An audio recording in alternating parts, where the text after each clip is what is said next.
राधे राधे दोस्तों। Hello everyone, welcome back to our channel nurse Adda. ये voice से तो आप लोग फेमिलियर ही होंगे, कुछ लोग तो फेमिलियर ही होंगे। पिछले 2 मंथ से मैं यूट्यूब पर कंसिस्टेंटली डेली वीडियोस लेकर आ रही हूँ आप लोग के लिए। My name is Srishti Turkar and I am from Kerala and now I am working as a nursing officer in AIIMS Raipur. Okay, आप लोग के सामने बैठी हूँ विदाउट एनी महंगा camera, without any script, without any proper setup. मैं अपने रूम के ही बेड के ऊपर बैठ के आप लोग के लिए वीडियो शूट कर रही हूँ। और दोस्तों, फर्स्ट टाइम वीडियो शूट कर रही हूँ तो भूल चूक माफ़। अगर कुछ गलती हुई है तो भूल चूक माफ़। दोस्तों, क्या आप भी नर्सिंग कॉम्पिटिटिव एग्जाम्स की तैयारी कर रहे हैं? क्या आपको कभी लगा है कि इतना बड़ा सिलेबस इतने कम टाइम पे मेरे से तो नहीं हो पाएगा? तो बिल्कुल आम बात है, ये सारे स्टूडेंट्स के साथ होता ही है। ठीक है, आज मैं भी बताऊंगी कि मेरे साथ क्या क्या हुआ है, मैंने क्या क्या मिस्टेक्स करी है और आप लोग कहाँ कहाँ इम्प्रूव कर सकते हो। ठीक है, कम टाइम में ज़्यादा तैयारी कैसे करें, स्मार्ट स्टडी कैसे करें हार्ड वर्क के साथ। ओके, कौन कौन से रिसोर्सेस होने चाहिए, कौन कौन सा बुक रिवाइज़ करना चाहिए, कितने बार रिवाइज़ करना चाहिए, दिन में कितने घंटे पढ़ाई करना चाहिए, एक्सेट्रा एक्सेट्रा। हम ये सारी चीज़ें इस वीडियो में आज हम डिस्कस करने वाले हैं। ओके, चलिए शुरू करते हैं। तो मेरी 12th तक की स्टडी केरल में ही हुई है दोस्तों। एम्स भी लेकर आता है नर्सिंग का एंट्रेंस एग्ज़ाम, तो मैंने वो क्लियर किया। तो वहाँ पे मैंने 4 साल अपने बीएससी ऑनर्स नर्सिंग कंप्लीट किया है। ओके, बैक बेंचर्स थी और ठीक ठाक पढ़ाई कर लेती थी। एग्ज़ाम का डेट तक मैं फुल चिल मारती थी। एग्ज़ाम का सिलेबस जैसे टाइम टेबल जैसे हम लोग को बताते थे, उसके बाद से हम लोग हाई हील टॉपिक्स वहाँ पे भी ढूंढते थे और वहाँ पे भी स्मार्ट स्टडी ही करी है। ठीक है, आज तक कोई एग्ज़ाम फेल नहीं हुआ है, सब पास हुआ है, ठीक ठाक मार्क आ जाते थे। ठीक है, वैसे हमारा ठीक ठाक मार्क आ जाता था। आज तक कोई एग्ज़ाम फेल नहीं हुआ है, तब भी स्मार्ट स्टडी करते थे। ओके, तो तब क्या होता था दोस्तों, हमारी क्लिनिकल पोस्टिंग लगती थी, हर साल ही लगती थी। ठीक है, तो जैसे जैसे टाइम बीतता गया, थर्ड ईयर फोर्थ ईयर पहुंचने लगे, हमारा ज़्यादातर सवाल यही रहता था सीनियर से, नर्सिंग ऑफिसर लोग से कि मैम सर, हम कौन सा बुक रिफ़र करें। ठीक है, कौन सी कोचिंग से स्टडी करना चाहिए, कौन सा कोचिंग बेस्ट है, कौन सी बुक बेस्ट है, कितना टाइम लग जाता है पढ़ने में, कैसा कैसा स्ट्रैटेजी अपनाना है, एक्सेट्रा एक्सेट्रा। ओके, तो फोर्थ ईयर ऐसे कंप्लीट हुआ, सोचने सोचने में हो गया। ठीक है, तब मेरी कोई तैयारी नहीं हुई थी। तो क्या हुआ, हमारा कोविड आ गया। कोविड की वजह से क्या हुआ कि हमारा जो रजिस्ट्रेशन नंबर आना था वो थोड़ा सा लेट हुआ, तो उस वजह से हम लोग का नॉट सेट अपीयर होने का चांसेस लैप्स हो गया। ठीक है, तो हम लोग नॉट सेट में उस साल नहीं बैठ पाए। पहले क्या होता था कि नॉट सेट साल में एक ही बार होता था, जब जब ये स्टार्ट हुआ था तब की बात कर रही हूँ। आजकल तो साल में 2 बार होने लग गया है। पहले क्या होता था, साल में एक बार ही होता था, तो उसकी वजह से हम लोग का फर्स्ट चांस जो है वो नहीं हो पाया। तो ठीक है, उसके साथ हम लोग आगे बढ़े। ठीक है, तो एम्स का एक सिस्टम ये भी है कि एम्स की तरफ से 11 मंथ्स का वो कॉन्ट्रैक्चुअल बेस्ड जॉब देता है। जो बच्चे वो करना चाहे वो कर सकते हैं, और जिनको नहीं करना है वो घर जा सकते हैं, अपने एमएससी कर सकते हैं, जो करना है वो कर सकते हैं। ठीक है, क्योंकि मैं मिडिल क्लास से आई थी, क्योंकि मेरे पापा ऑटो ड्राइवर थे, तो हमारा फिनेंशियल कंडीशन उतना स्ट्रॉन्ग नहीं था। ठीक है, तो हाँ, एक और बात बता देती हूँ, जो 4 साल का कोर्स एम्स प्रोवाइड करता है, एम्स बीएससी ऑनर्स नर्सिंग का, वो फ्री ऑफ कॉस्ट रहता है। कोई अकोमोडेशन फ़ीस नहीं, कोई एग्ज़ाम फ़ीस नहीं, कोई फ़ीस नहीं। ठीक है, बल्कि स्टाइपेंड वो देता है हम लोग को 500 रुपीज़ पर मंथ। ठीक है, स्टाइपेंड रहता है, बस फूड का कॉस्ट लगता है, थोड़ा बहुत लगता है फूड का, बाकी एग्ज़ाम फ़ीस वगैरह बहुत कम रहती है। ठीक है, 100 से भी कम ही रहती है। ठीक है, हाँ, तो फिर क्या हुआ कि कॉन्ट्रैक्चुअल जो जॉब मिली है वो मैंने ले लिया, 11 मंथ्स का था।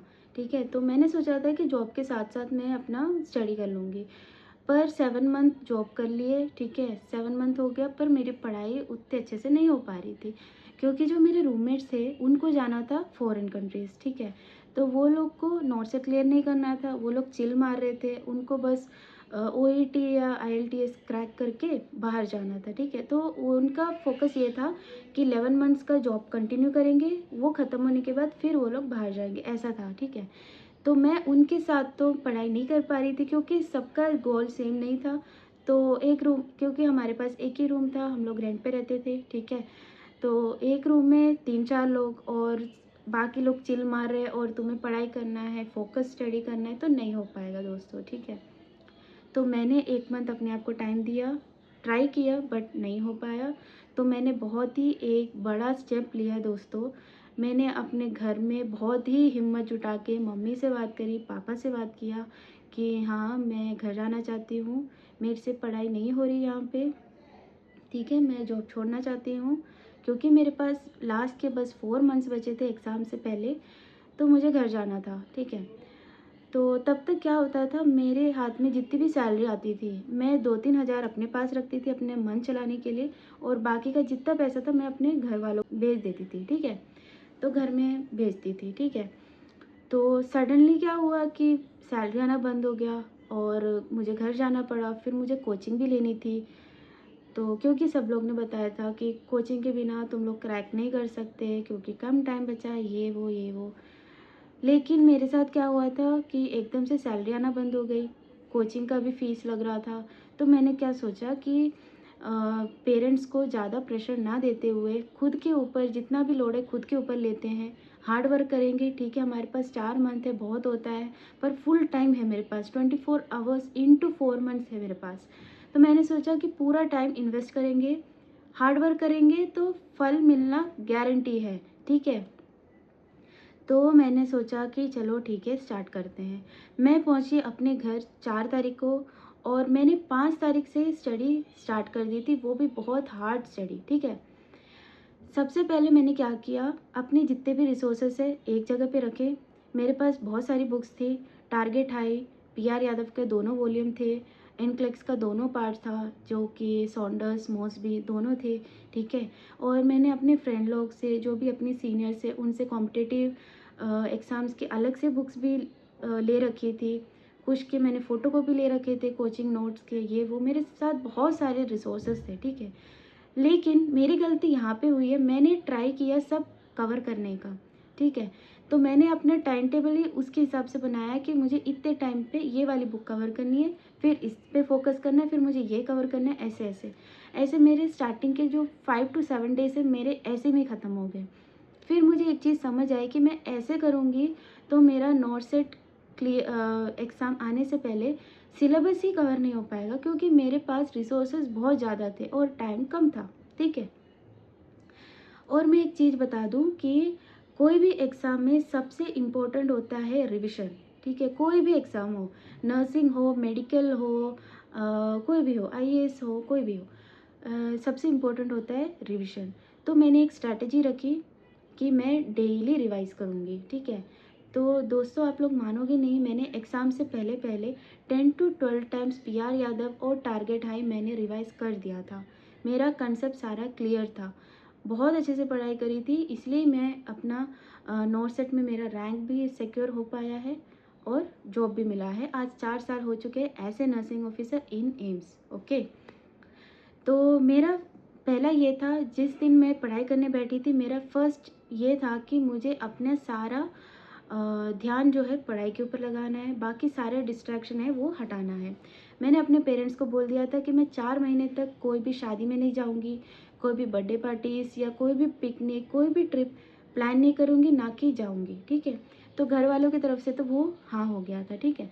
और फिर नेक्स्ट ये था कि फ़ोन को अवॉइड करना। अब फ़ोन एक ऐसी चीज़ है कि हम सब लोग एडिक्ट हो रखे हैं, तो फ़ोन को कैसे अवॉइड करें।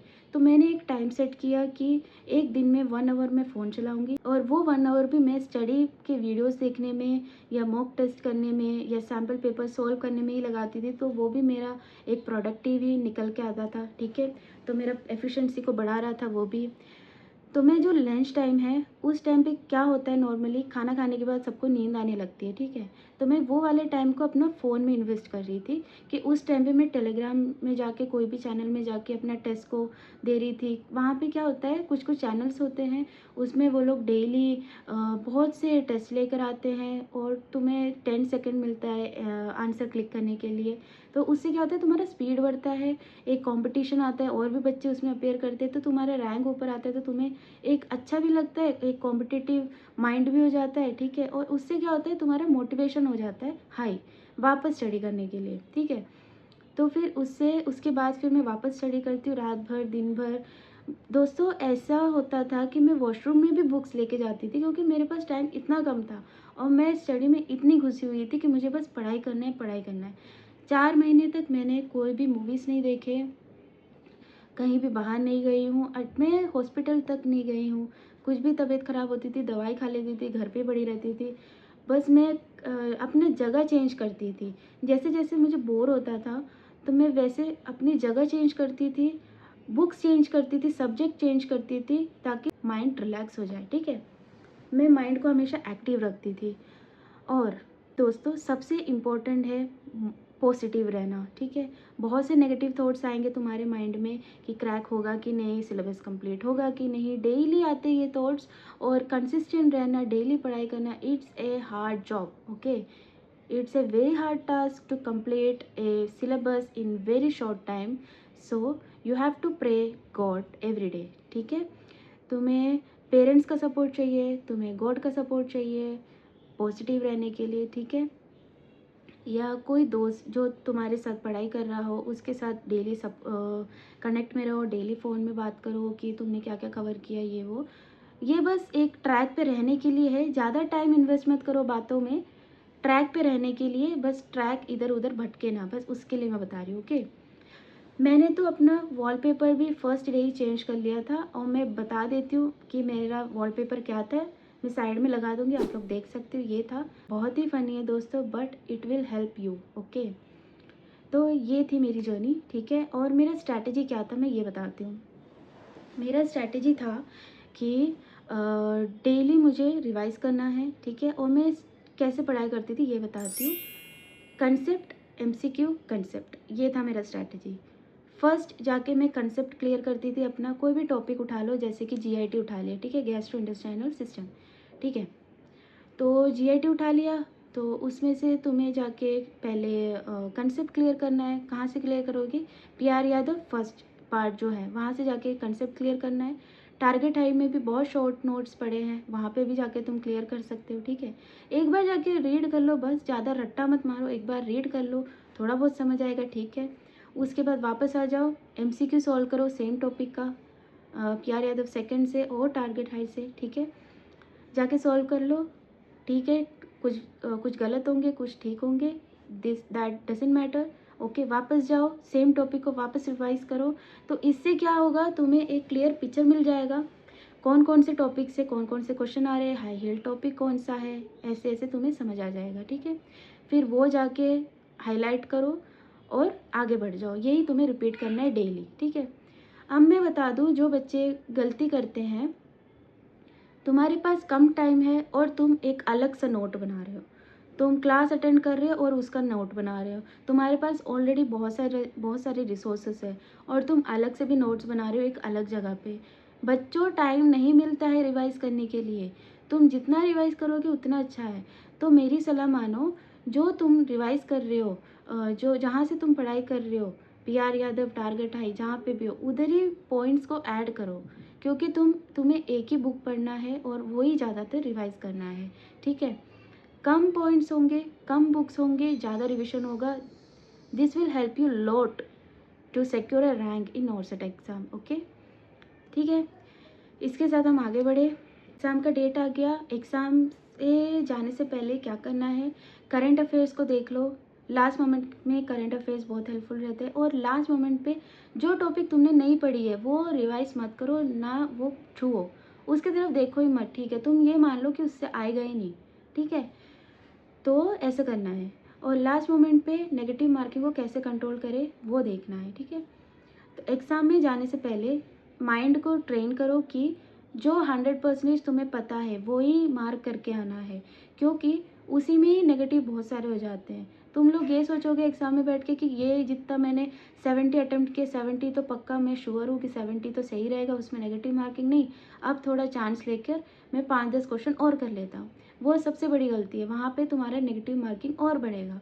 मान लो जो 70 के है उसमें 6-7 नेगेटिव मार्किंग हो गए, और इसमें से भी 6-7 हो गए, तो लग गई ना तुम्हारी लंका। वैसा नहीं करना है, ठीक है? जो 100% श्योर है बस उसी के साथ आगे बढ़ो, उतना काफ़ी है, तुम्हारा रैंक हो जाएगा, सिक्योर हो जाएगा, मान लो, गारंटी है, ठीक है? मैंने क्या किया था, मेरा टोटल अटेम्प्टेड क्वेश्चन था 157। तो ये था हमारा एग्ज़ाम डे का एक्सपीरियंस, ठीक है। उसके बाद क्या हुआ, एक रिज़ल्ट का वेट कर रहे थे दोस्तों, रिज़ल्ट आ ही नहीं रही थी, आ ही नहीं रही थी, और एक दिन रिज़ल्ट आ गया। Best experience in my life, ठीक है। जितना तुमने हार्ड वर्क किया है, जितना तुमने डिप्रेशन झेला है, डिप्रेशन तो नहीं बोलूँगी, जितने तुम्हारे मन में थॉट्स आते थे कि नहीं होगा, नहीं होगा, नहीं होगा तो क्या होगा, मेरा 1 साल वेस्ट हो जाएगा। बच्चों, दैट मोमेंट बहुत ही बढ़िया है, बहुत ही। वो जो शिल्पा शेट्टी बोलती है ना, ऊपर से भी ऊपर ऊपर, वैसा वाला सिचुएशन है, ठीक है। और वो वाला जो टाइम है जब मेरा लिस्ट में नाम आया था बच्चों, मम्मी पापा रो रहे थे, लिटरली रो रहे थे। और जो बाकी के जो रिलेटिव्स थे, क्योंकि हमारा घर सबका आसपास ही, सब लोग आ गए थे रिजल्ट का सुन के, ठीक है। कुछ लोग हंस रहे थे, कुछ लोग गले मिल रहे थे, कुछ लोग बधाइयाँ दे रहे थे, बड़े लोग आशीर्वाद दे रहे थे। माहौल बहुत ही पॉजिटिव था। वो मैं सोचती हूँ तो मुझे आज भी गूज़बम्स आ रहे हैं, क्योंकि हमारी पूरी फैमिली में फर्स्ट गवर्नमेंट जॉब मुझे ही मिला था दोस्तों। और तुम लोग सोच सकते हो कि मेरे पापा ऑटो ड्राइवर थे, ठीक है।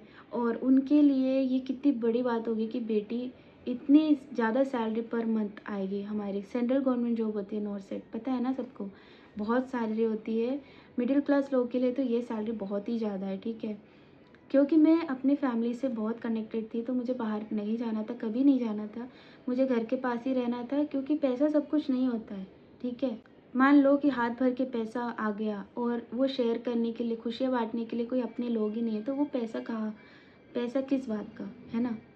मान लो आपके पास हाथ भर के पैसा है और साथ में अपना कोई है ही नहीं शेयर करने के लिए, खुशियाँ शेयर करने के लिए कोई है ही नहीं अपना, तो वो पैसे का कोई वैल्यू ही नहीं है, ठीक है।